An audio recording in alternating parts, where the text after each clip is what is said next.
the call. The recording is in progress. So the very first thing I want to do today, I'll share my screen here, is to share with you the celebration of Victoria Day here in Canada. Victoria Day, May 24th every year, is the celebration of Queen Victoria's birthday. She was born in 1837 and died in 1901. Sorry, no, she died in 1901. She was the Queen of the United Kingdom of Great Britain and Ireland from 1837 to 1901, and the Empress of India from 1876 to 1901.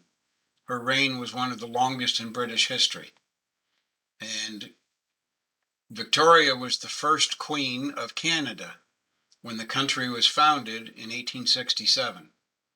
Victoria Day is the oldest state holiday of Canada and is the only country to honor Queen Victoria with an official holiday. Until I read this a few minutes ago, I didn't realize that. I didn't know that Canada was the only country in the British Empire that does this. There are more facts. There's even a ghost story, but we're not going to go into more facts and ghost stories of Queen Victoria. England doesn't do it? I'm not sure who that was asking a question, but you Michael. broke up.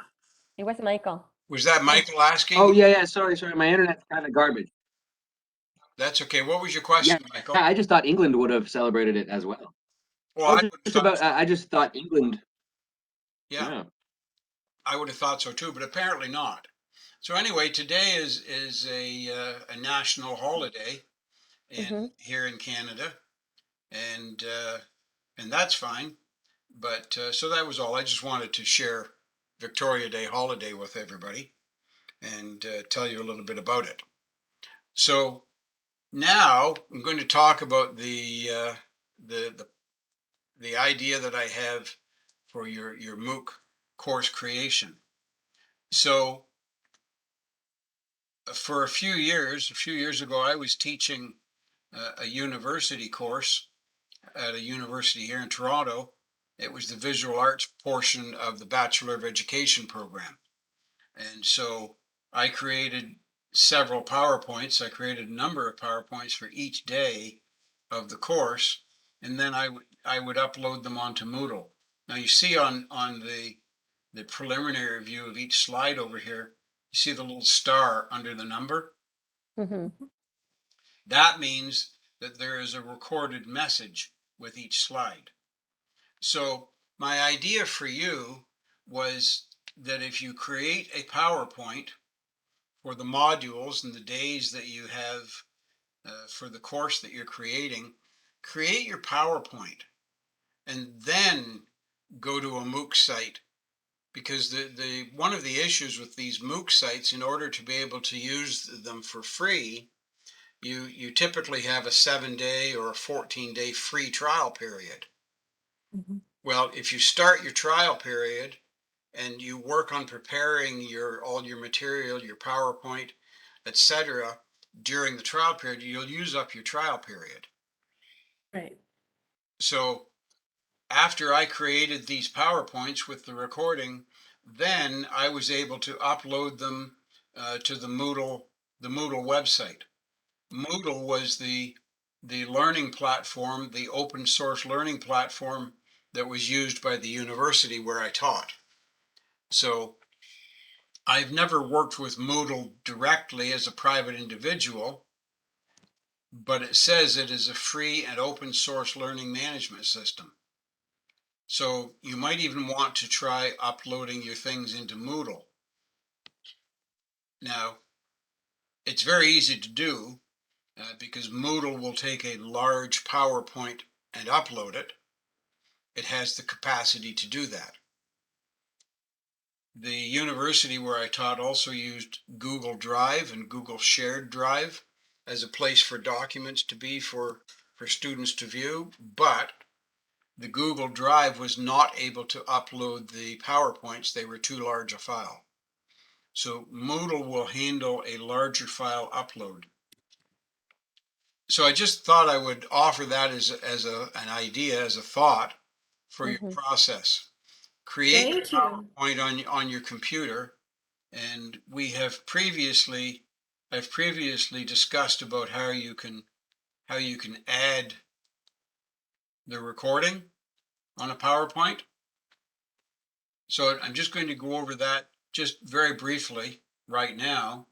So when you've got this is just a blank PowerPoint. I titled it Sample with Recording.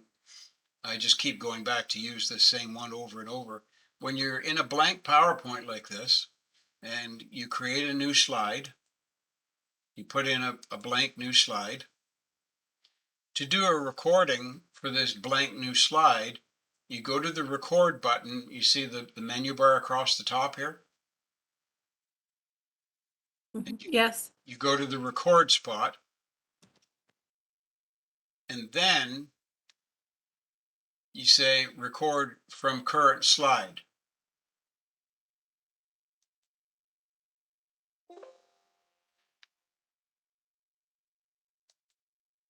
So now that I've got this open and ready, and you can't see this other slide that popped up because it goes into a full slideshow mode.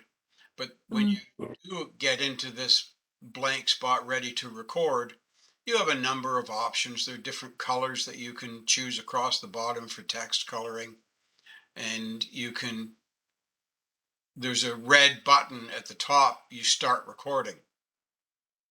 So I'm just going to do an example, and it does a countdown of 3, 2, 1. And so now it is actually recording, and it is recording my message. So as I record the message, it continues, and it has a square button to stop the recording.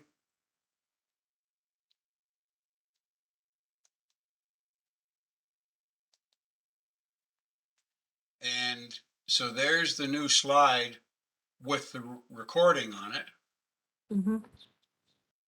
But you don't see a little star here under the number 2. That's where I just added the recording. You don't see a little star yet because I need to close the PowerPoint. I need to save it first up on this top slide here. I need to save it, and I need to close it before it will, and then I reopen it. My sample worth recording. And when I reopen it, then it has the little star beside the number 2.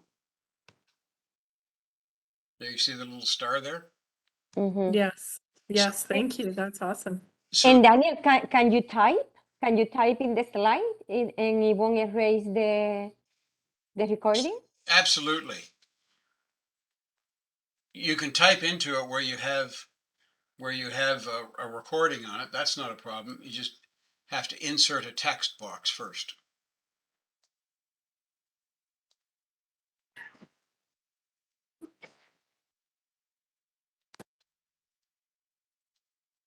But to do a course, how big will be this work?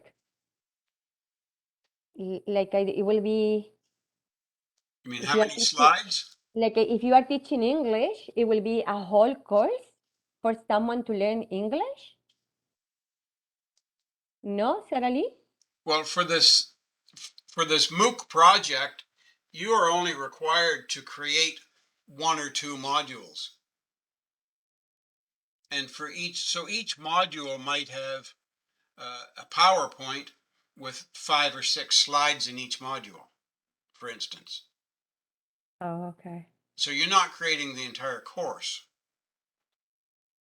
This is sort of the beginning of the course. So let's pretend that my course that I'm creating here is about how to put recordings on PowerPoints. So let's say that's my course. So I've got my title slide here, and then I've got the new slide, and I just say with verbal instructions. So now I've got that, and I would create another 3 or 4 slides to finish this module. So I would also need to include maybe a slide that has some questions on it, Mm-hmm. give a little bit of a test, explain the steps for creating a PowerPoint with recording on it. And Can you use ones of the conversation that we have already created in PowerPoint? you could, if you had, did you do a conversation activity in PowerPoint? Yes. Of course, I would use PowerPoints you already created. And you just add the recording and that's it? Yeah. Yeah, so you simply go back to your PowerPoint that is already created with all the typing in it, Mm-hmm. and at each slide, you simply go to the Record tab. That's what I did with my PowerPoint. I created my PowerPoint first with all the text material, Great. and then I went back and I added the recording afterwards. So yes, you can definitely add recording after you've created all the text. Okay. I just want to be ready in case they say, no, no, you also have to do it. I understand. I understand because there's a bit of confusion about the advanced level right now. Dr. Valley, in his message to me a couple weeks ago, did say advanced did need to do the Mooc project, but then as we saw on the Canvas platform, it said advanced did not need to do the Mooc project. So And did you tell him that in the Canvas said that we don't have to do it? I did mention it a while ago, but I haven't had any response from him about that point. But I would say if you follow the Canvas platform, you can't go wrong. Okay. So with this PowerPoint I created, here's my opening slide. And the Tyndale University where I taught was on the grounds of what is the traditional land of the Huron, Wendat, the Seneca, and most recently the Mississaugas of the Credit River. So those indigenous people originally lived on the same area, the same part of the land around Greater Toronto that the university had its campus on. So at the university, there was an indigenous elder, a chief from one of these nations who was on the staff at the university. And I asked him to prepare this opening message that I would put at the beginning of every one of my PowerPoints that I presented to the students Mm-hmm. as a matter of respecting the indigenous peoples whose lands we had invaded and whose lands we were using for the university campus. So he prepared this statement for me, and it's word for word what he typed out in a document for me to use specifically. So that's my opening slide, and then my second slide is the agenda for that day with the students that I'm going through, and then I get into the actual material that was on the agenda. So you should set up the format of your Mooc projects in a similar way with an opening slide that sort of explains the situation Mm-hmm. for your course, and then a slide that has the agenda for the day, the details of what you're going to cover, and then the material. Now this was the part one slide, the part one PowerPoint for the day. There was a part two PowerPoint that continued this message. So once you've got the text typed, and then you add your recording by going to the record button, and you can begin recording from the beginning or from the current slide that you're on, whatever the case might be. I'm certainly not going to do it again because I don't want to mess this up, but I will play a little bit of the slideshow, and I think you should be able to hear this. I think it'll come through just fine. Let me just give this a try. It is very important that we recognize the tradition and the heritage of the Indigenous peoples and nations who have been in the area around Toronto where the Tyndale campus sits for thousands of years. And with due respect and honor to those people, we have before us the slide that was prepared by Dr. Terry LeBlanc, the elder for the First Nations people for Tyndale as a campus. So I'm not going to read that slide to you, but I would encourage you to read it through and witness the history and the tradition and honor the peoples of the historic nations that have inhabited this area long before the invasion of European and Great Britain's colonial invasions. So with that in mind, we will move on to the next slide. Mm. Were you able to hear that? Yes. Okay, good. So I added that recording after I had prepared all the text material. But you can do it either way. You can record first and then type in it, or type first and then record onto it. So either way works just fine. So does that help a little bit, folks, with Yes. some ideas? Yes. That helps so much. Thank you, Daniel. Yes. Good. So do you have any questions about this concept of adding a recording to a PowerPoint?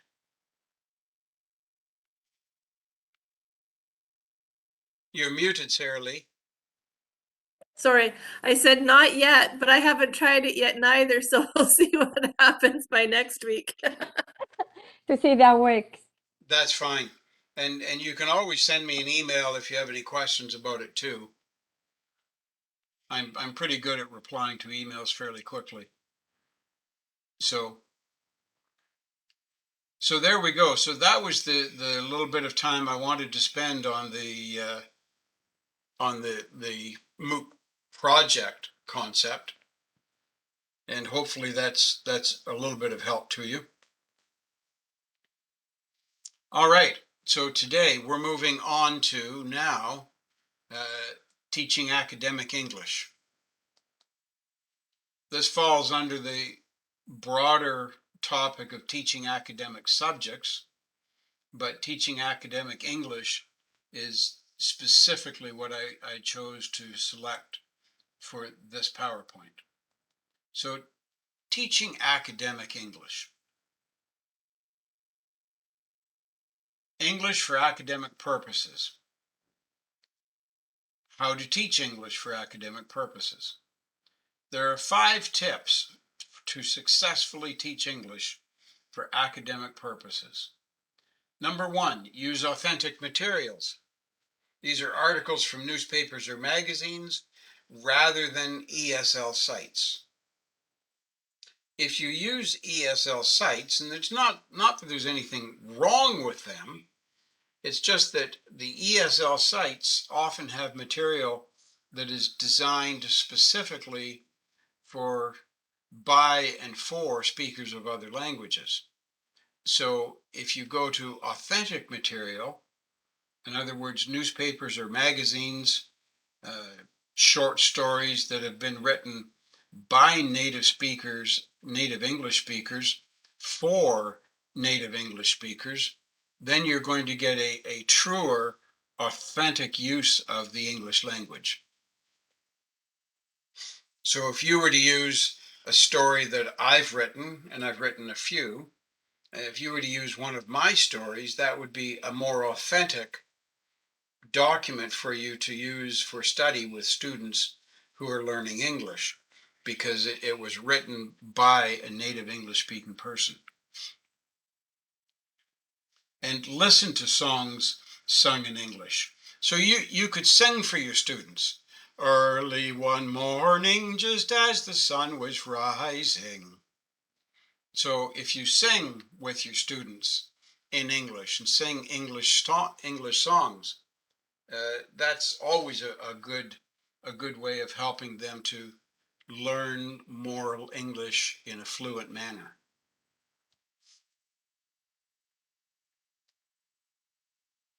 Anybody have any other ideas for authentic material?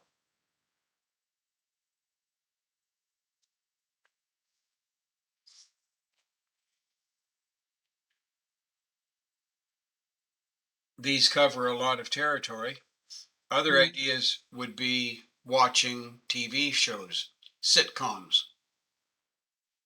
Sitcoms like Big Bang Theory or Friends. What about documentaries?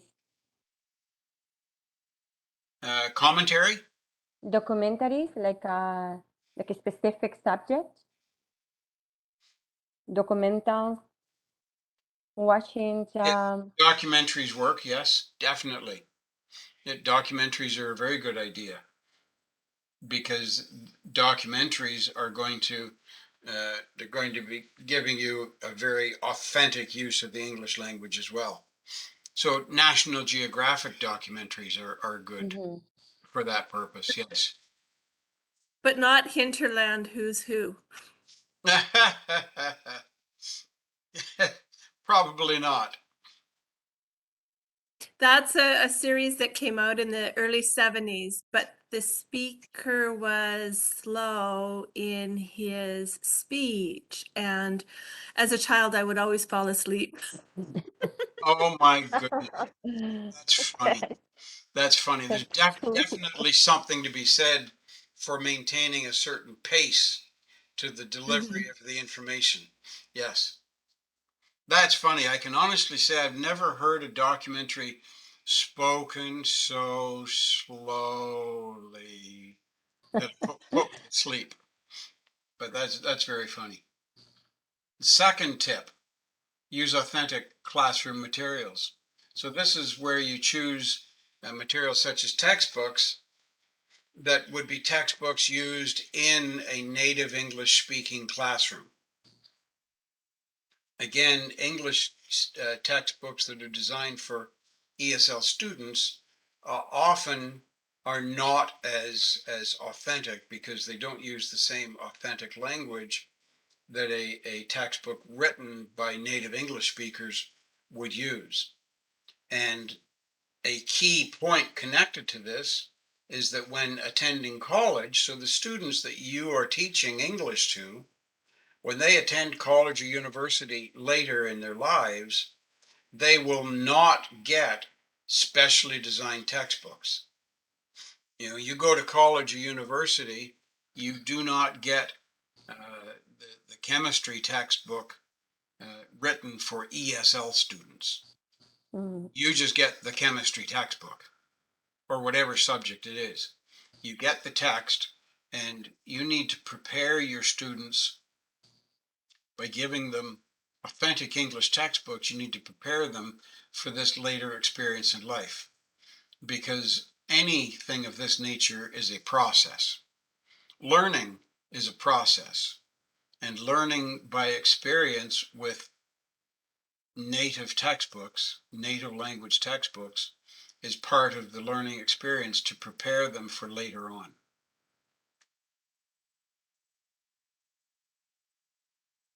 And use real college lectures. Go to YouTube and find actual recorded lectures.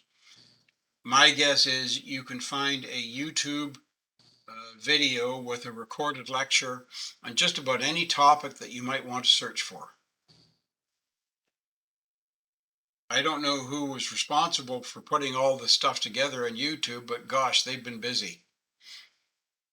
What an amazing resource YouTube is.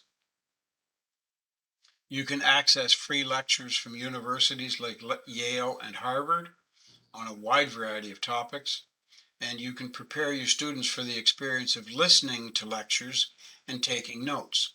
So while they're listening to these recorded lectures, don't just listen to them, ask the students to make notes or prepare a list of questions ahead of time. Give the list of questions to the students so that as they're listening, they can find the answers and write down the answers.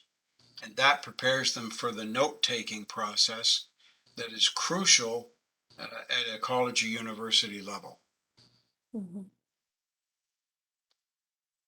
Give assignments that are similar to college assignments.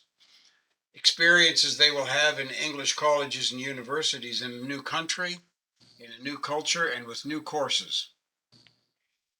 So after your experiences with college and or university, yourselves, you have a pretty good idea of the types of questions and assignments that you can assign to your students to get them prepared for this experience. I always say preparation and clarity bring confidence in everything we do. Let students direct their own learning. Give students the freedom to decide what topics to cover in class based on what their goals for the class are and their needs as students are, what type of assignments they will do, and how they will study to accomplish these assignments. Now, this does not mean that during the first class of the semester, you're not supposed to get up to the front of the class and say, all right, students, how are you going to design this semester's course? That's not what this means. What it does mean is that, for instance, you could give a large title for a topic area, and then the students could decide which subtopics inside that large topic will actually be covered in the class. And they could be responsible for doing some of the research and preparation.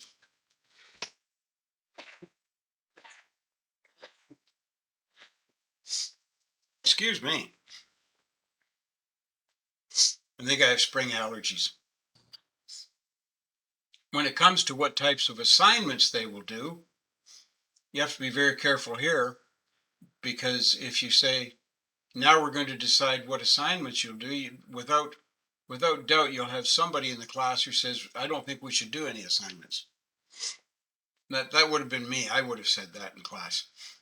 So what you can do is you can say, let's decide, are we going to do an essay, each of us writing our own essay, or are we going to set this up as a group project, so 3 or 4 of you work in a group and do a presentation to the class with a PowerPoint? So they get a bit of choice as to how the assignment is going to be completed and presented. It gives them a little bit of ownership, because when it comes right down to it, it doesn't really matter which style of assignment you pick. There is always the ability to assess the English language learning that goes on in that assignment. Mhm. And then how will they study to accomplish these assignments? So an individual essay approach, of course, is a different process than doing a group PowerPoint and presentation. So that could be a session where you discuss the different approaches depending on the types of assignments that have been picked. And by giving them choices in what and how they learn, you will be meeting their needs in greater depth, and they will appreciate the process more. They will become more engaged, and when the students are more engaged, what kind of motivation do we call that? Intrinsic. Intrinsic? Intrinsic. Yes, thank you, Esme. That's exactly it. Intrinsic. So you do want to set up design your course in such a way that you develop that sense of intrinsic motivation within the students, because then they will be more engaged. The more engaged they are, the more they will learn, and the more it will stay with them. All the materials that I used in this presentation were from this blog, and as soon as I stop sharing the screen, I will give you that website link in the chat box, so that you can go there and have a look at it yourselves. Just do my best to copy it here.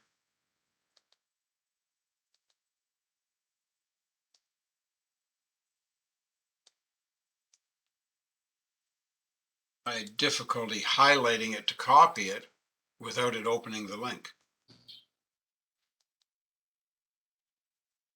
So there's the link to the blog for which this PowerPoint was based. Any questions about that, folks?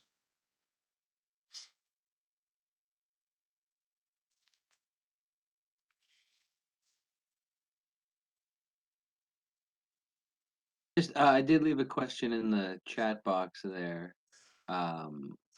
regarding the Mooc project and foundations students.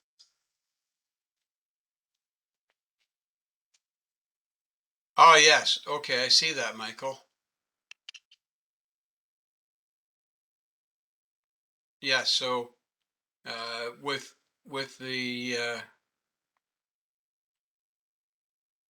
foundation students do not have to do the Mooc project. That is for sure. Okay, but the essay possibly yes. I'm pretty sure the foundation students do the essay. I was under the impression everybody does the essay, a 4 to 6 page essay about MOOCs, Everyone. the advantages and disadvantages and the Mhm. history of MOOCs. But the foundation students do not do the MOOC project itself. Okay. Okay. Good. But have you had experience, Michael, creating PowerPoints? I mean, not since college, so a while. Well, you might want to create your conversation activities or your 4 skill lesson plans. You might want to create them as a PowerPoint each, Okay. because you could create. Have you submitted your conversation activities? No, not yet. Well, have you completed all of them? Some of them I have to go back and check. I don't have my Canvas open. That's okay. So if you still need to complete some conversation activities, I would suggest it's very good practice for you to create the conversation activity, each one of them, as its own PowerPoint. PowerPoint. And then just on different slides within the PowerPoint, you can just list the different parts of the information. So Okay. you could Yeah, put I got accustomed to using that. exactly. You could do the number of students, the ages of them, their cultural background. You could do all those parts on one slide. You could have another slide that talks about the goals, terminal objectives, and enabling objectives all together in one slide. Okay. And then your step-by-step processes could be on separate slides. Break So it you down. might have 5 steps of the process on each of 4 slides, for instance. And just insert pictures and YouTube video links right into the PowerPoint. Right into the PowerPoint. Yeah, put them right in the PowerPoint. And then after you've got your entire PowerPoint completed and all typed up, then you could go to the slides where you're describing the process, the procedure, and And insert the audio. you could add audio just to those slides. Yeah, I like that. You could have a separate slide for the homework assignment, for instance, and you could add audio about the homework assignment. And on the evaluation Connected. slide with the details of the evaluation typed in, add some audio to expand on how you would do evaluation. And Yeah, it could be handy. I honestly think that any of you who, I mean, whether you do a PowerPoint for your conversation activity or not, that's a choice. That's up to you. Mm-hmm. I did not do PowerPoints for my conversation activities, quite honestly, because it didn't occur to me. I didn't think of it, didn't realize that was an option. My understanding was they wanted to see a PDF with the links and pictures added in. So I did it as a PDF. But if I were doing it again, I would do it as a PowerPoint because they're a lot more fun. Yeah, a little more interactive. And with the PowerPoint, I didn't show you, but I have other PowerPoints from that university course I taught. The PowerPoints, when it's going through the slideshow, I've added animation so that when it moves from one slide to the next, it'll fade in or fade out. Or in one of them, it turns it into a bird and flies away, and then the next slide comes in. So you can add animation effects into a PowerPoint that you cannot add to a PDF. Yeah. And I honestly think if you added animation to your PowerPoint and included some recording, I think that would almost be worth bonus marks, or that would definitely boost your assessment on the assignment. All right. That's just my thought, you know. So my Mm. my assessment form that I created for the conversation activities and the 4 skills lesson plans, there's no mention at all on there about whether your assignment was completed as a PDF or completed as a PowerPoint. No mention of that at all. But I know that I did mark some assignments that were done as PowerPoints, and they were very interesting, and they were much more interactive. Now, none of them had the recording on them, and none of them had the animation effects in, but that's okay. Yeah. It's not a requirement, but if you've worked with adding animation previously on your PowerPoints, then by all means, give it a shot. And so when you have a PowerPoint created, and again, so this is the one we just went through. When you have a PowerPoint created, if you want to add animations, you go to your toolbar here. Mm. Animations, you just select whether you want it to, and you can't read these. The titles are very clear. So this one is rewind. This one says appear. This is fade, so this fades in. Mm. This one flies in, Mm. floats in, and they all have Mm. a different effect. You can play around with them. And this one is a split. It splits the image and separates it like curtains on a theater stage. So you can do numerous different animations there. Mhm. Play around inside that animation tab, but you can add that to any PowerPoint after you've created it. So I would definitely consider that for your for Okay. conversation activities and your Mm. The 4 skills. the 4 skills. So once again, Perfect. with once you've created your conversation activities, because they're first, select from your conversation activities the ones that you want to just turn into 4 skills lesson plans. For the 4 skills lesson plans, don't recreate the wheel all over again. Use Mm. material that you've already created and simply add reading and writing strategies into the lesson part of it. To the existing activity. Exactly. So the conversation activity is focusing on speaking and listening. You want the 4 skills lesson plan to deal with reading and writing as well. As well. Yeah. So simply add a slide that talks about reading activities and add a slide that talks about writing activities, that sort of thing. Okay. Perfect. And do it that way. And use your own material to transition from one assignment to the other. Okay? All right. Yeah. Yeah. Thank you. Thank you so much. No worries. Any other questions related to that conversation?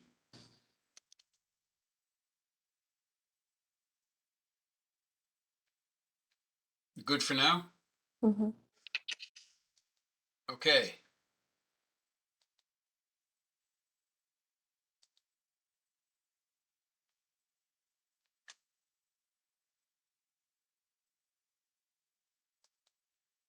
We're now going to have a look at a PowerPoint that talks about the use of English as a medium of instruction.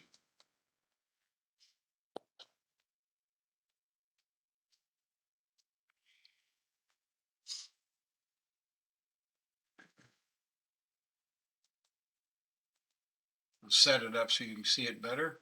There we go. As we go through these slides, I will be asking for your thoughts and opinions. At the end, I will ask for ideas about how we should integrate EMI as teachers. So please write down your ideas as we go along.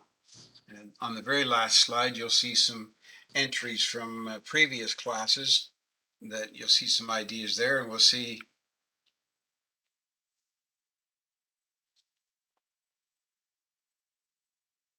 where we'll see what everybody else has said.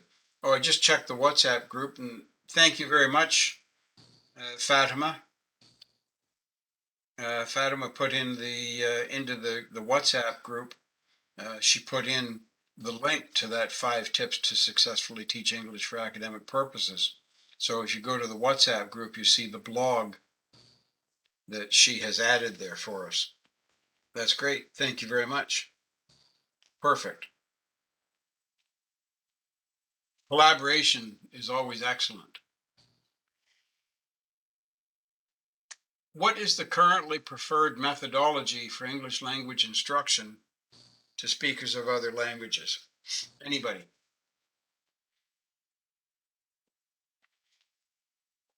Which one of all the methodologies is currently favored? Yes, nay. Yes, sir. It's the CLT, CLT, and CLT stands for communicative language teaching. perfect. Thank you very much, Nay. That's exactly correct.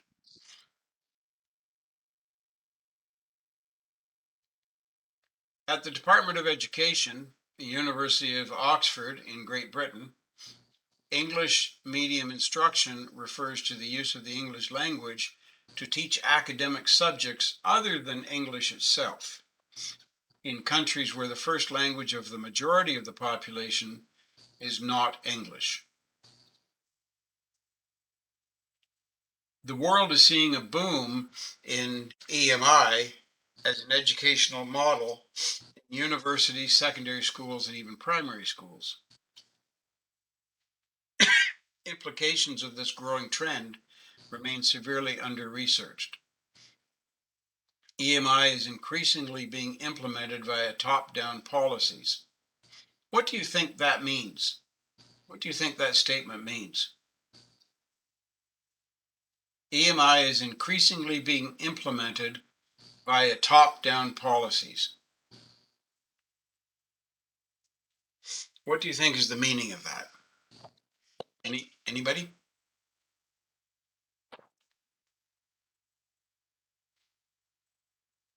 Sarah Lee here. It means the suits make the decisions. There you go. That's exactly right. And who are the suits? The people with the purse strings. Right. And who are the people with the purse strings? The government. Exactly. That's where I wanted to get you to, is the government. So the politicians, when it's a top-down policy of this nature in any country, the politicians, through the ministries of education, that's a top-down decision. It trickles down from the top. So they make a policy decision and they expect the teachers at the classroom level to carry it out. Sometimes these top-down policies are made with little attention to the educational implications that learning through a second language can have for the millions of students affected. Have you ever noticed, or have you ever experienced a situation where you saw political decisions that affected millions of people, but had very little regard for those millions of people? Have you ever noticed or read anything like that in the newspaper, for instance, or on the news? Mhm. Of course, we see it all the time. Could you please come back on the question, sir? I'm sorry. It's hard to pick one. Nay, sorry, I couldn't hear. Did you ask me to repeat the question?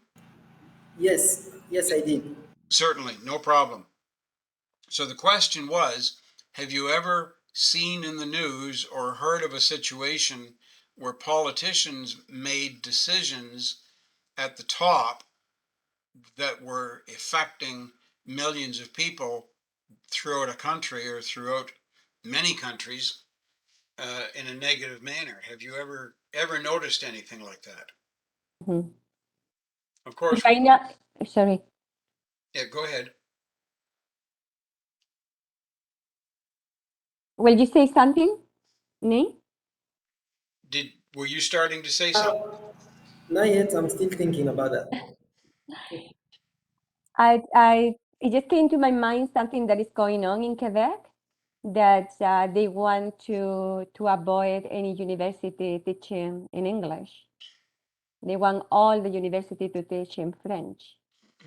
Yes, that's happening again. Yeah, and there is a petition going on for people even to sign it. So there is a political decision that is not really counting with what the people want or really needs. That's right. That's right. And that particular situation is not a new situation in Quebec. There have been many times back over the decades that different parties in Quebec attempted to get Quebec to a fully and exclusively French-speaking province. Yes. Yeah, that's very true. And of course, another very unfortunate situation that we're all aware of in the world right now today is with the Ukraine situation, with the Putin and his Russian forces invading the Ukraine, and those top-down policies of Putin and his government that are paying no attention to the implications to millions of people affected, not just students, millions of people.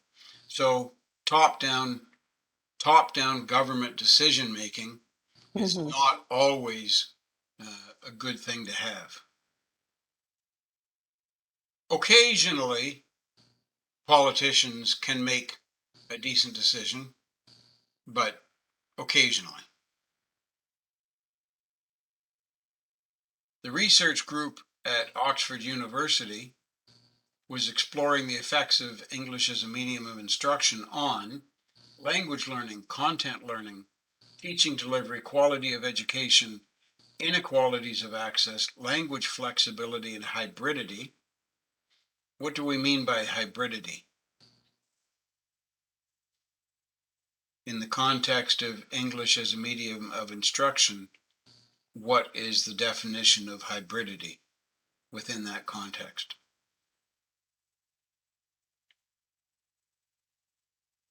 Yes, would be the ability to meld sort of English with the dominant language, sort of like Franglish, like when it's French and English, or Spanglish. Yes, true. And it could Uh, also mean using the mother tongue of the students along with English. Along with English, yes. And certainly, Making a hybrid. exactly, and certainly, as you say, Michael, when you combine English and French words, you get Fringlish, Mhm. and you combine Spanish words and English words, and you get Spanglish, Mm-hmm. right? And in Quebec, the French that is spoken in Quebec is often referred to as a patois. Yeah, because it is different than From France France, yes. French. Yeah. Very, very different, even the sound. That's right. Mhm. Very, very different from Parisian French. That's exactly right. Yes. So, and then the competencies needed to be successful for EMI teacher and other multifaceted aspects of EMI.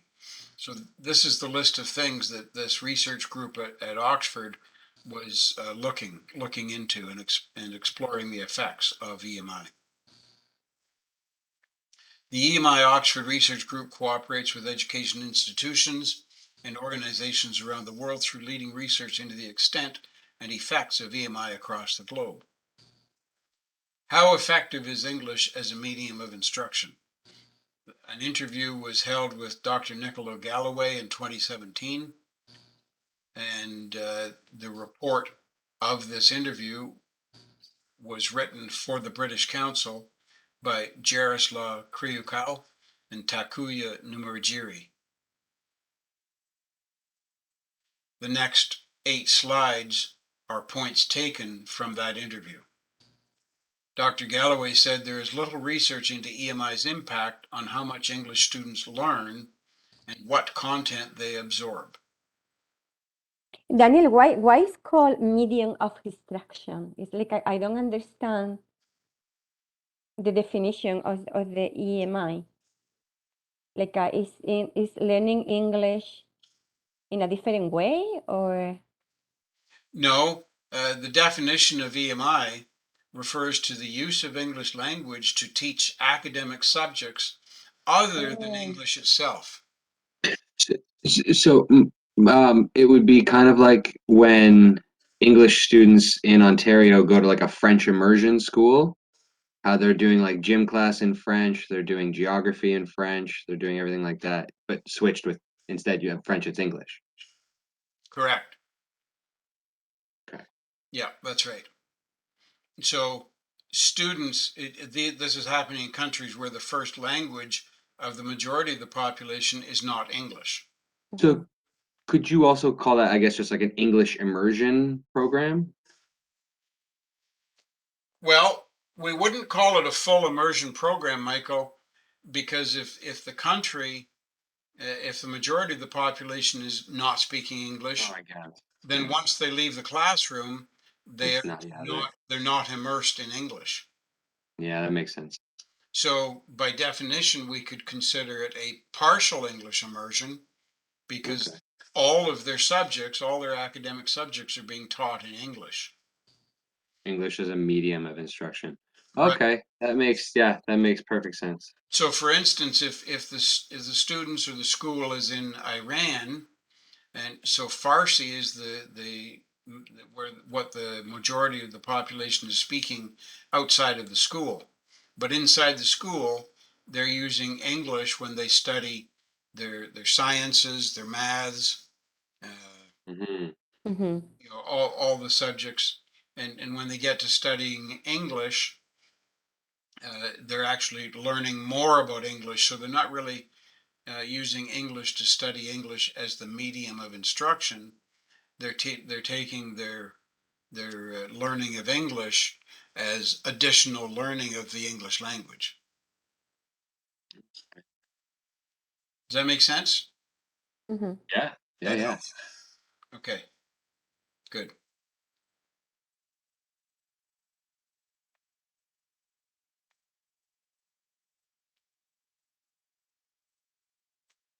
For practical reasons, 94% of the research is in international high impact publications is in English. So around the world, research journals in many different disciplines, be it medical or legal or whatever the area of the sciences might be, 94% of that research is printed in the English language. So to stay current, students need to learn in English. Content is mostly English in technical fields, students' dissertations, and research. Universities in nations where students tend to be highly proficient in English, example, the Netherlands and Scandinavia, have often switched to English. So the entire university has switched to English. So it's interesting, Esme, that you're noticing in Quebec now that the Quebec province wants all universities to be French speaking only. Mm-hmm. But the precedent has been set elsewhere on the globe where universities have been switched over to be totally English speaking universities. Yeah, it doesn't make sense. Well, but the research here supports it a bit more because if universities are preparing students for research and higher education and work in technical fields, 94% of research is reported in journals in high impact publications around the world is done in English. Mm-hmm. So it makes sense for universities. It's There's in English. there's documented support to support the use of English in the universities. I am not aware of any documentation for the use of French exclusively in Quebec universities. I believe that. But there is a petition going on. My daughter lives there, and she sent me to sign the petition. Yes. It is going on because he really want to avoid any teaching in English. He Yes. wants to be everything in French. And that is going to be in detriment of other students going to Quebec from other countries. That's right. And it's a political thing more than a rational, documented, research-based thing.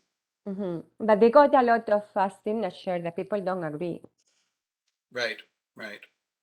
And Nay, you had your hand up a moment ago. Yes, sir. I wanted to ask a question about what you've been talking about, because at my university, in arts faculty where I studied, there is only one department that is English speaking where I'm from. But there's another department in languages and business. In that department, students who are writing their dissertation or who are conducting their research in English are, I can say they are considered more than those who conduct their research in French, though they don't study English, but when they conduct their research in English, it's highly considered. So in that case, how do we call this kind of practice, or is does that also fall into the E and my category? Well, I believe it would be the EMI category, because if they're doing their research in English, then they're probably doing that because if they're publishing in journals that are going around the world, they will be expected to publish in English, I would expect. So within the university, if it's more highly regarded being done in English than in French, then that's just recognition that the worldwide publications are looking for English language research and English language reports. And so that would be using English as the medium of instruction within the research in that department. That's how I would interpret what you just said.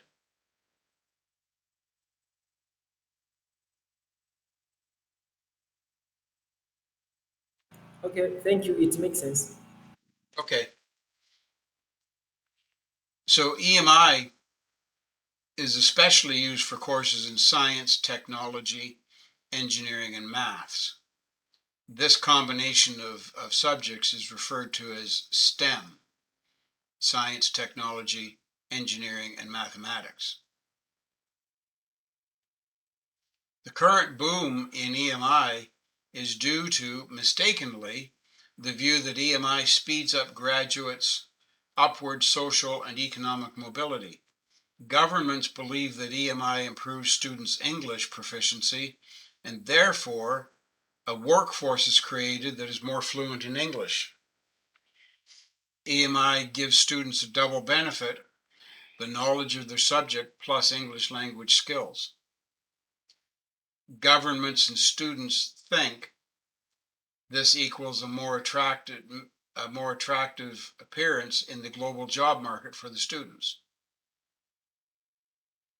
Universities who are switching to English, they do this to improve their graduates' job prospects, and it's more tempting to applicants drawn by well-paid future careers. The English language of research. More faculty speak English. This is the thinking at the universities.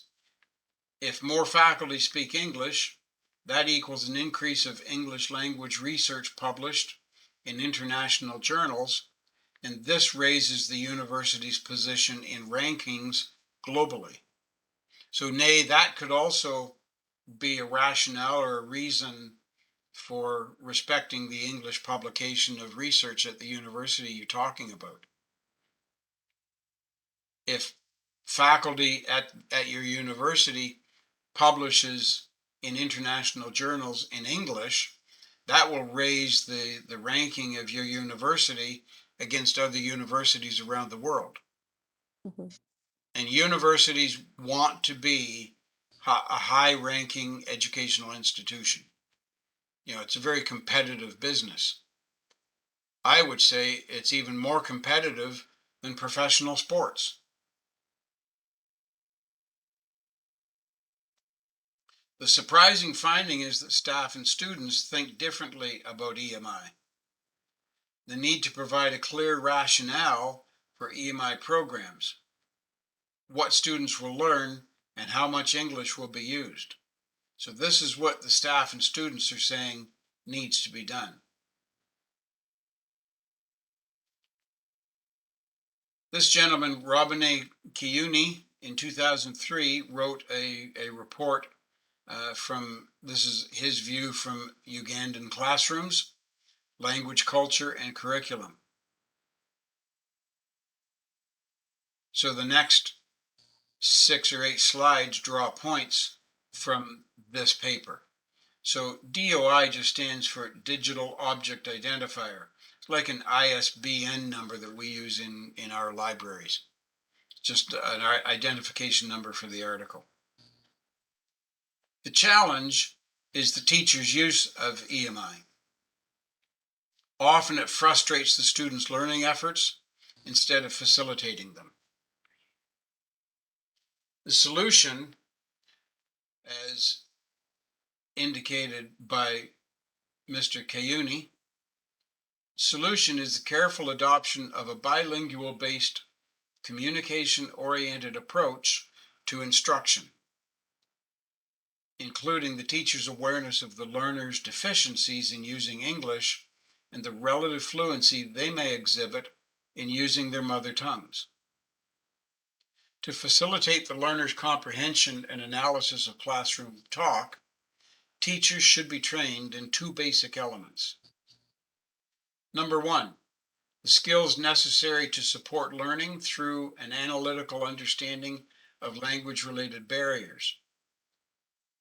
The teacher should have skills of integration for enhancing students' performance of the heuristic, the self-learning, the self-motivating, self-learning, imaginative, and representational functions of language.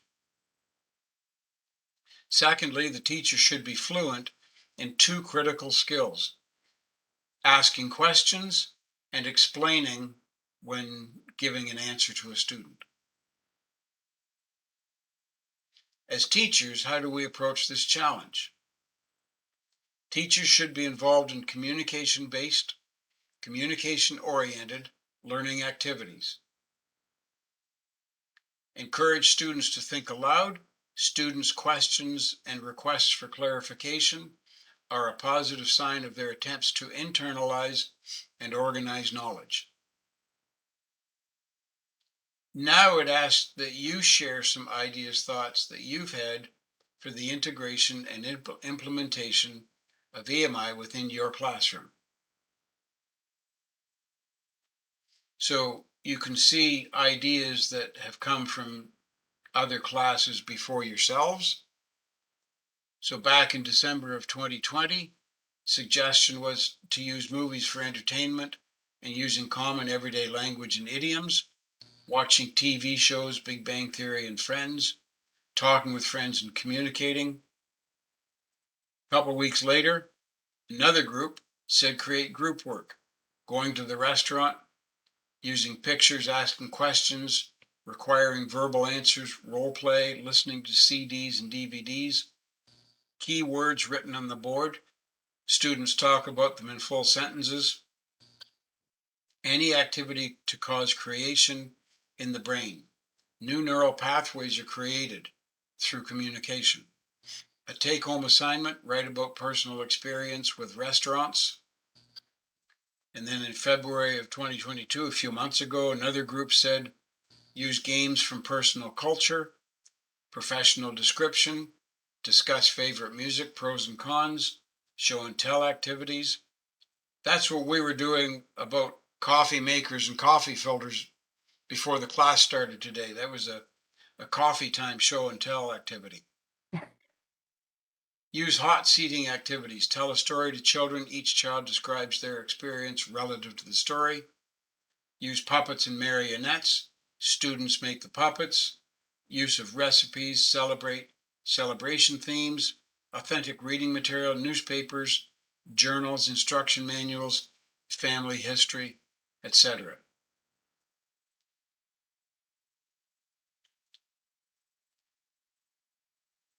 Yes, Nay, you have your hand raised. Go ahead.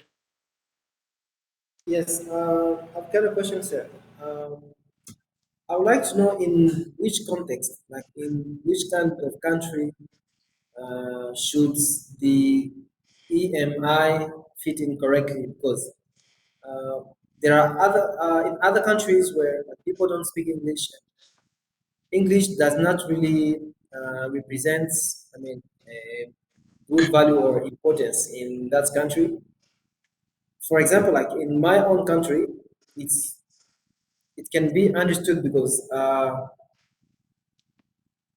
we have English speakers around us, even if it's a French-speaking country. But as we at the south of the country, and we easily interact with people from Zambia and South Africa and all Southern African part, they come from that side, and it's different from Kinshasa, the capital city, because all the, like the north and the west of the country is just French speaking countries.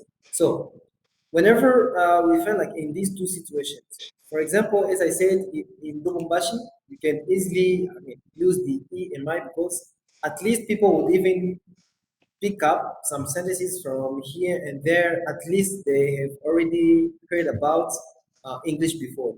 But what about in other countries where English is not spoken and there's not even any interaction or contact between that country and English speakers?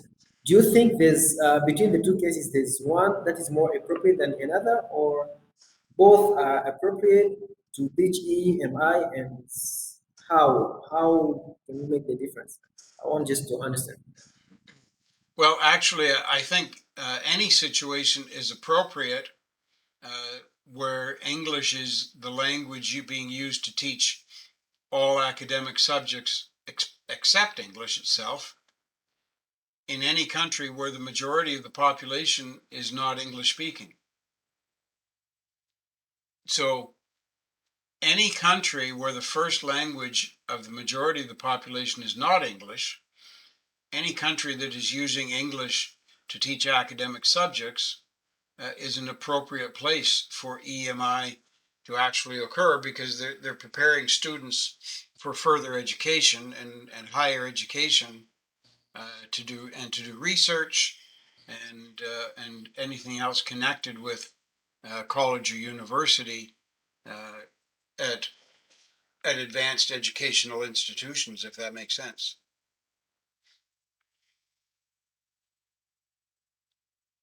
So I don't think it matters how much English the students have access to in the world around them in the country they're in.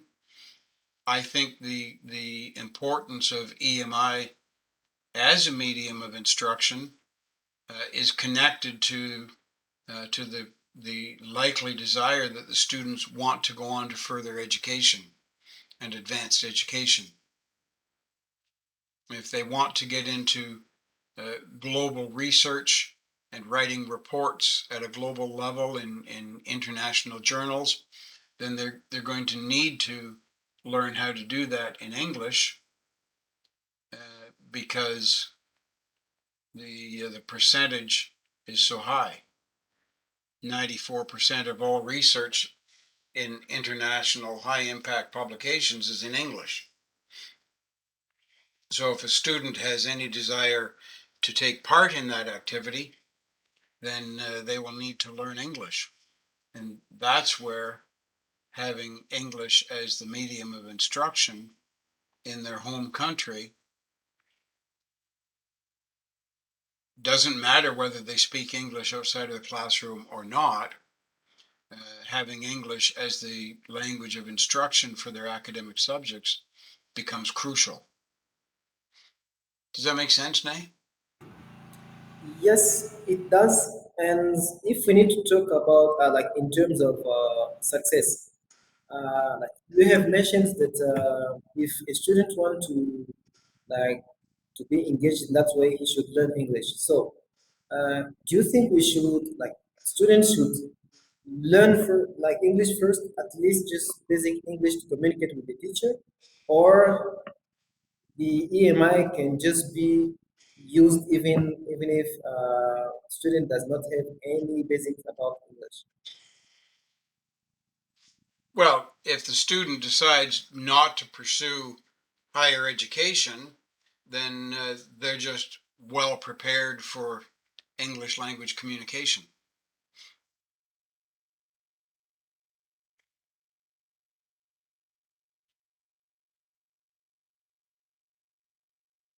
Does that answer your questions, or does that address your questions?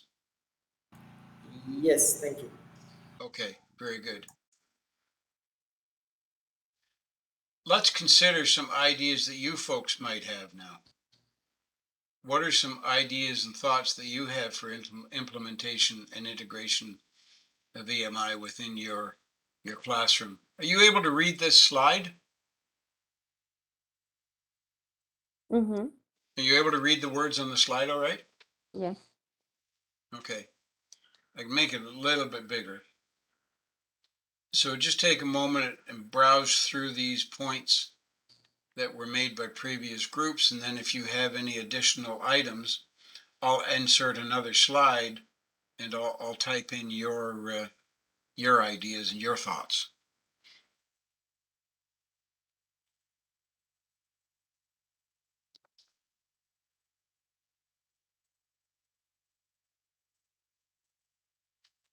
These three previous classes covered a lot of areas, a lot of ideas. If you do have additional ideas, that's great. If you don't, that's okay too, because they've got a lot of things down here. Mm-hmm.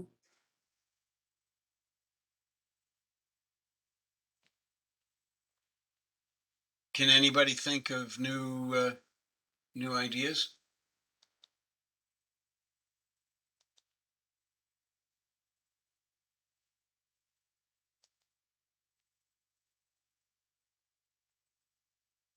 What about creating a podcast? Well, that's a good one. And perhaps also a newspaper for the campus in English. Okay, just give me a second to get set up here for typing ideas in here.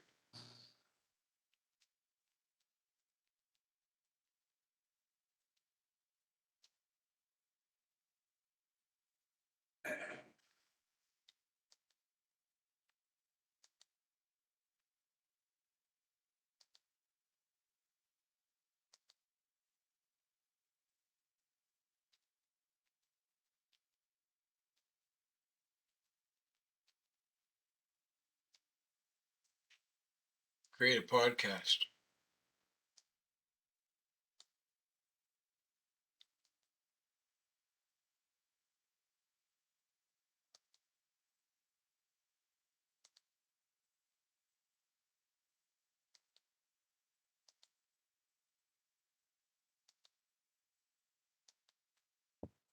Esme, what was your idea again? Like to create a newspaper in campus in English.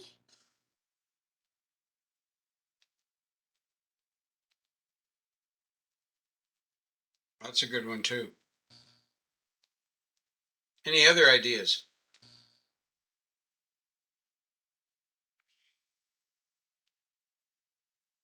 Create the newspaper idea from Esme gave me an idea about creating greeting cards or pages that can be used that have ideas that typically you share with somebody.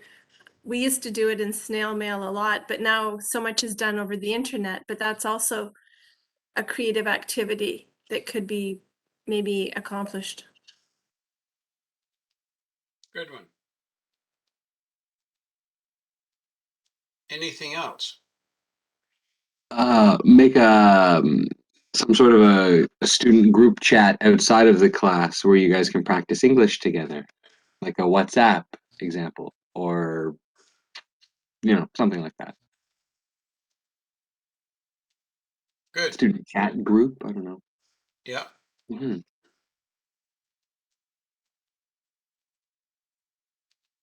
Practicing friendly setting.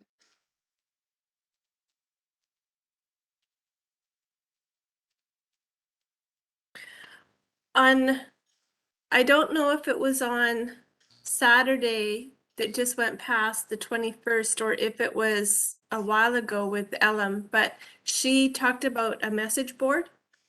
And so that's maybe another opportunity where students could send messages to each other. And that way the teacher would also be able to monitor the register of the language that's used. That's good. That could then become an assessment tool without, it being too formal of an assessment. That's exactly what I was thinking. Yes. What about creating teaching curriculum? Maybe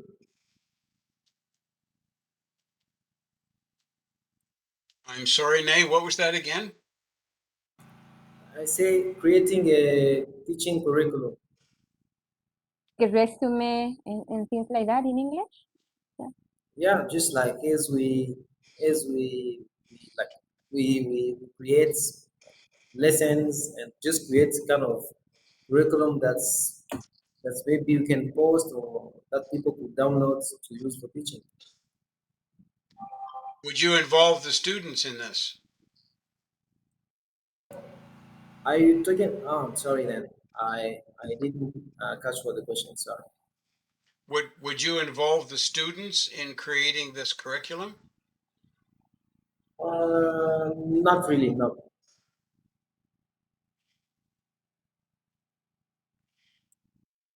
Okay, well, I would like to take this idea, I would like to turn it so that we can involve students, because we need to be thinking of using EMI as the medium of instruction for involving the students. So I'm going to add in here, because I like the idea, involve students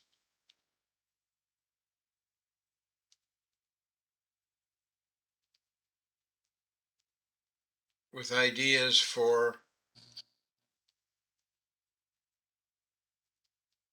science and math curriculum. Because we need to be keeping in mind that this is based on involving the students using EMI for all the academic subjects. So this would certainly cover it. Okay, these are great ideas.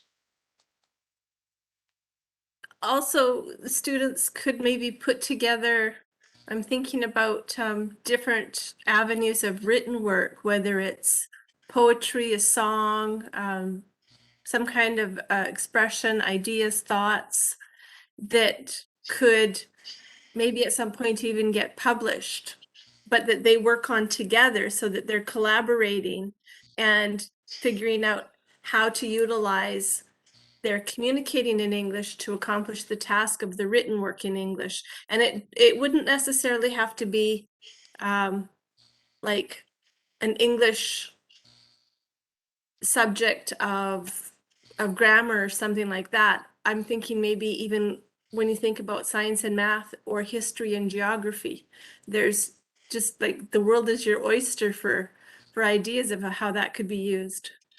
Yes, that's a very good idea. And there are lots of things. Certainly, if you were using history, for example, you could get the students to write a poem about an historical character. And it could be from their culture, from their neck of the woods, so it would be much more relevant and intrinsically motivated for them. That's exactly right. Yes, very good idea. These are great. Any more? Perhaps we could establish like 1 day a week. It will be English day, Like people will be speaking English in the cafeteria. Everything will be in English. All the signs in campus will be in English. Like you know when TV on Friday that they put the green picture, something like that, but for English. Okay. Yes. Good idea. And perhaps even the food that that day of the week it will be English using or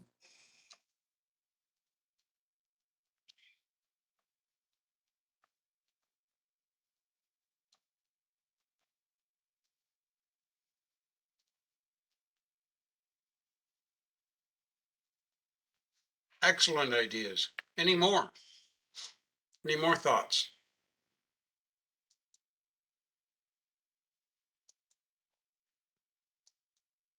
I'm thinking about if in terms of for academic courses at the college and university level, there's all the different trades categories that students have to have a pretty good command of English for if they're going to become an apprentice or a journeyman, you know, in the different trades. And so that's another avenue of opportunity for students to create a project that focuses in on their specific trade that they're interested in, that they could make, whether it's part of, for example, what Nay said with the curriculum, or even just a classroom activity.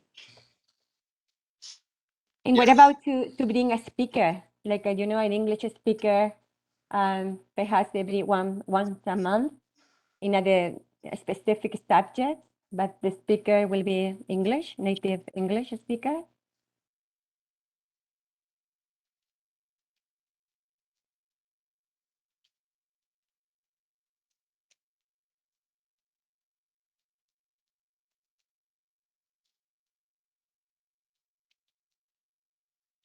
Excellent. Goodness, these are great ideas. And I had thought that the previous groups had covered everything, but apparently not. You folks are coming up with lots of great ideas. Anything else?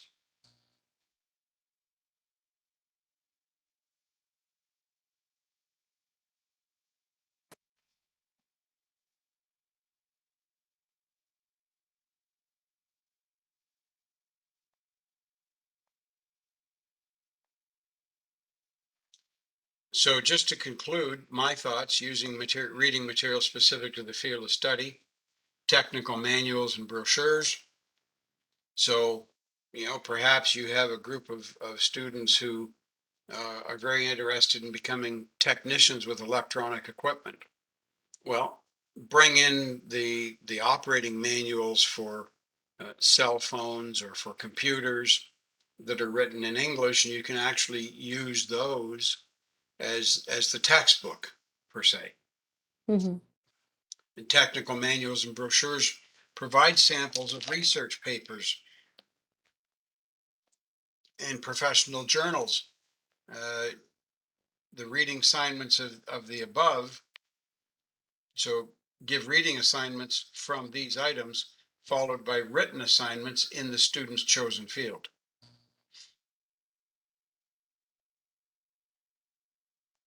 So that was great, folks. Thank you.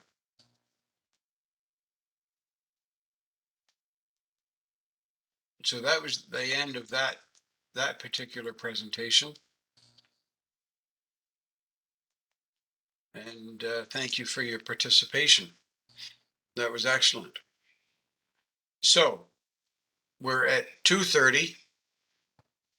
Well, we're at an hour and a half. It's 2:30 my time, but we're at an hour and a half. Yeah, 3:30 here.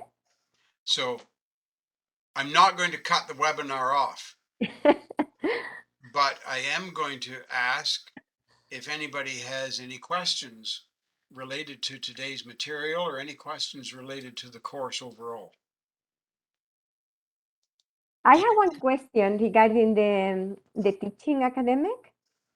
If you are teaching like a TOEFL classes, that will be considered academic teaching, English academic. Well, if you're teaching TOEFL, teaching of English as a foreign language, uh, again, it comes back into the similar conversation that we had the other day. So if you are in Spain, for instance, Mhm, and you're teaching in a school that is using English to teach all of the academic subjects, so you're teaching science in English, math in English, but the students leave the classroom and they only speak Spanish outside the classroom. So then you're using English as the medium of instruction in those subjects, but that is also teaching of English as a foreign language at the same time. mhm.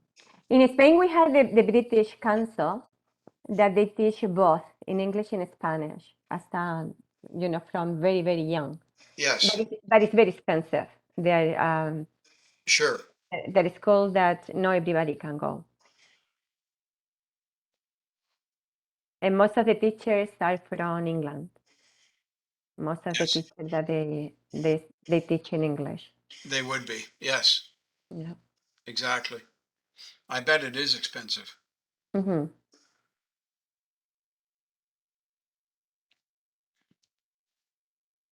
Good questions. Anybody else have any questions? My question is about I'm sorry. Yes. Can I continue? Yes, go ahead, Nay. Yes, you're fine. Yeah. Go ahead. Okay. Yeah. My question is about what else? This Mooc assignment. Up to now, I haven't been able to. I mean, to follow just like a seminar on a Mooc platform. I've been trying to create an account, but as I told you last time, it's just like you need to buy it, or I found on you sent me on Udemy, yeah, Udemy. I tried to to have a free course, but it's only a sub course, only for 3 minutes, 4 minutes, and it's not. I mean, I don't think it's what you required us to do. So I don't know. What if I write an essay on like about Canvas, as it's also an online platform? What if I do that? Would it be a problem, or I need to do something different from TESOL? Well, you do need to write your MOOC paper about something other than just Canvas. So when I wrote my MOOC assignment, I'll just show it to you here in a second.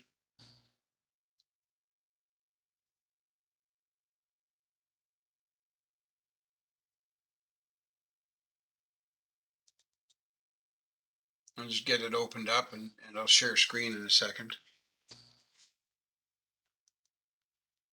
So I did refer to my experience on the Canvas platform, but I only referred to that briefly because they want you to be writing about other platforms.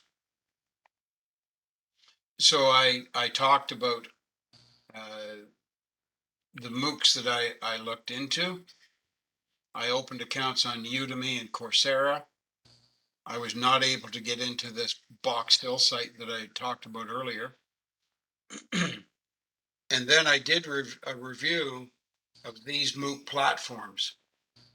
So I talked about Udacity, edX, Class2Go, and Coursera. I talked about those four MOOCs. And I referred to an article by a gentleman by the name of Paul Stacy. He had a very good article about MOOC platforms. I'll put the link to his article in the chat box in a moment. And I talked about my experience.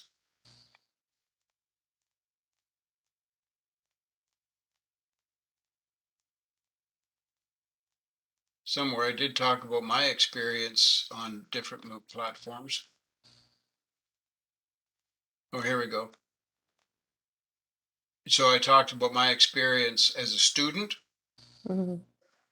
I did mention Canvas briefly, but certainly my entire paper was not about Canvas. So the TESOL does not want you to just write about Canvas. And I talked about my experience of teaching online as this university course, where the one that I did the PowerPoint that I showed you for, and my use of Moodle and Google Drive. So I did talk about that. So I talked about a lot of different aspects of Mooc, and they want to hear what you feel about the Mooc platforms. And so Mhm. I gave a little paragraph here about my comments about Paul Stacey's article. And then, of course, a good bibliography. Now, as part of my paper,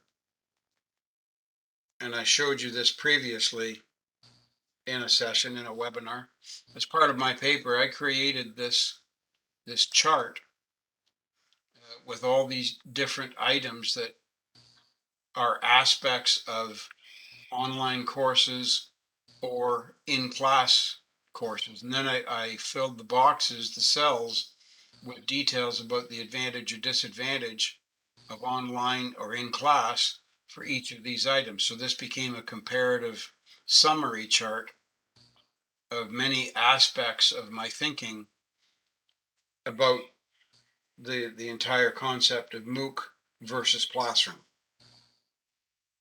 So they do want you to do a good job of describing advantages and disadvantages between MOOC platforms and in-class learning. I just chose to use a chart for mine because that was the easiest way for me to get the most amount of information into a small space. This would have been several pages if I had typed it out essay style. So I did that because they want your MOOC paper to be 4 to 6 pages. And, you know, I was a total of 6 pages, including my bibliography. So they want a very thorough bibliography as well. Does that help, Nay, to answer your question? Yes, it does.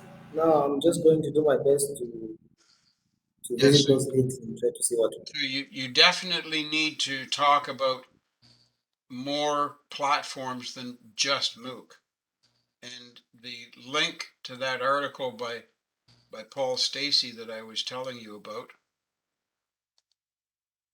just see if I can get it copied here without opening the link.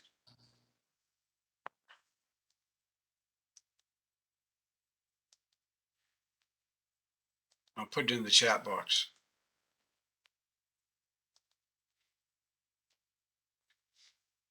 So I would suggest,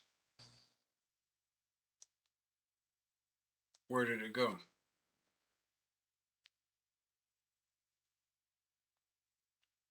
Oh, I think I just put it in twice. Yes, I did. I just put it in twice. Sorry.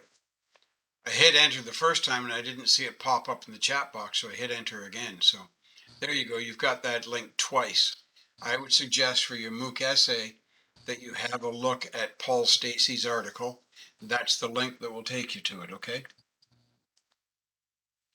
Use that as a beginning point for your MOOC essay to get you thinking about advantages and disadvantages, a little bit about the history of MOOCs. And, you know, whether you do it all essay style or whether you create a chart of your own, as I did, that's entirely up to you. All right. Any other questions, folks?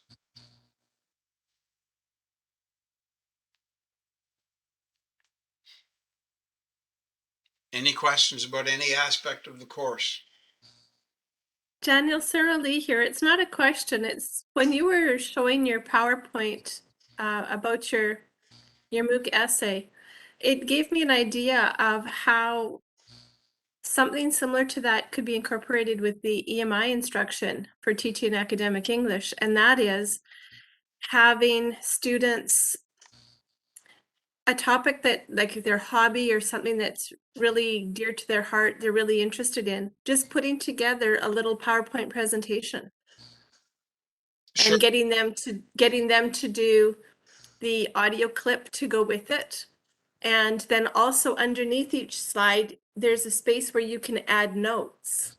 Yes, that's And right. so it doesn't just become a case of bullet points for the presentation, but they could expand in full sentences their notes, like what they want to say that is separate from the audio clip. And that way they're incorporating the for lesson skills. That's exactly right. Yes, very good point. And don't forget also my oh yes, and thank you again, Fatima, for putting in the Moodle website into the WhatsApp chat box. That's good. Thank you. Don't forget also this Voki avatar that I created that I showed you before. Mhm. So did anybody go to that Voki website and create your own avatar? Anybody try that? You definitely want to give that a shot just for a few minutes of fun. Create your own avatar.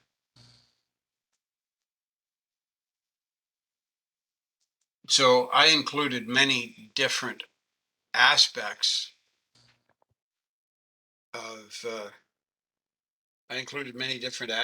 of MOOC related and online delivery in my MOOC essay, and you should try to do the same.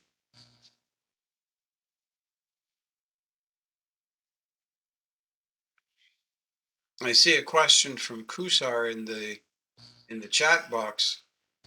Using EMI in the classroom where students whose spoken language is not English, so how the students can be motivated and participate actively.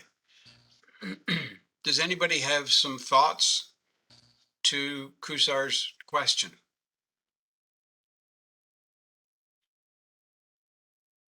It could be extra credit.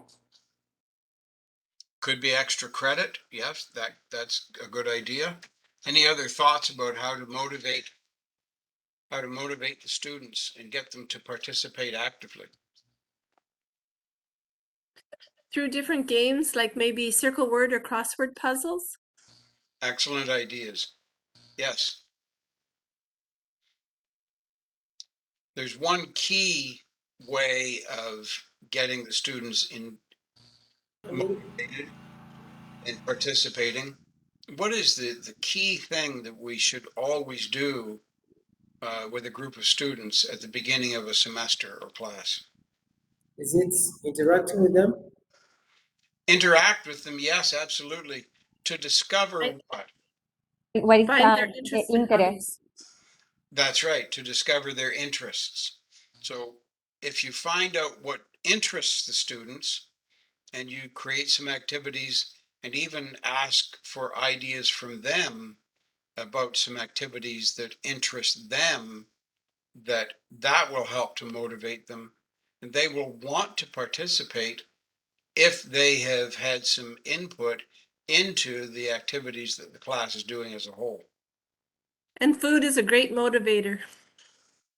Absolutely. Yes. Use food and have the students bring in samples of the foods Yeah. from their own country, their own cultures. A potluck. Exactly. A potluck. Yes, that's right. Or even a session like maybe every week having just 5 or 10 minutes where they talk about specific foods, like for example, what they had for lunch or what they're looking forward to having for dinner or something like that, so that they're talking about a subject that really interests them, but they're putting the English vocabulary. And also, if the words are not English words. For example, there's lots of different recipes, different foods that you can't really translate easily into English. Explaining what it is in English, using the original language for whatever the food is, but then explaining what it is. For example, here in Italy, I saw in the store a fruit that I had no idea what it was, and they're called Nespole. And so when I looked it up, the English equivalent is loquat. Well, Okay. loquat is not an English word. It's but Right. it's a word in English that we understand That's right. because it's been introduced and has been used in English. So that's another example where the language vocabulary can expand just based on common interest. That's I exactly. think just to add something, like the TPR is its total physical response. Is that? I mean, yeah, using gestures and movements and actions really works. Like with my students, I've used more than 2 times when teaching past perfect. When I use like I act, I'm myself an actor and a teacher, and they easily understand, and it keeps them interested and motivated to learn. That's right. Yeah, TPR is very effective. So here's the loquat. That in Spanish is called Damasco.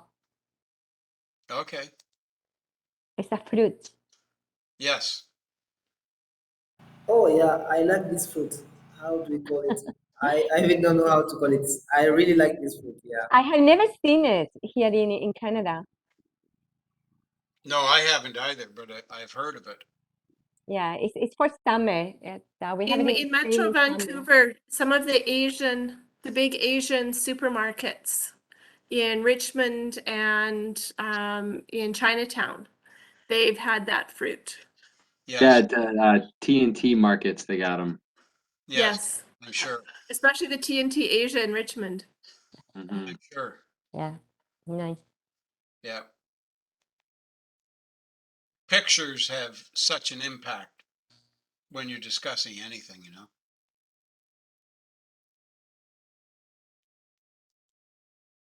And you can go to the internet and get pictures of all kinds of food and different plants and use the pictures, use the internet to your advantage. Very good. I love these conversations, these discussions about different things. It makes it very interesting, and I hope informative and a learning experience for you folks to get ideas from each other. Any other questions, folks, about anything connected with the course or the meaning of life, or Okay, we'll leave that one alone. Is that 42 or 24? The answer. 42 is the answer to everything. That's it. Hitchhiker's Guide to the Galaxy. That's exactly right. 42 is the answer to all 42. questions in the universe. Yes, that's right.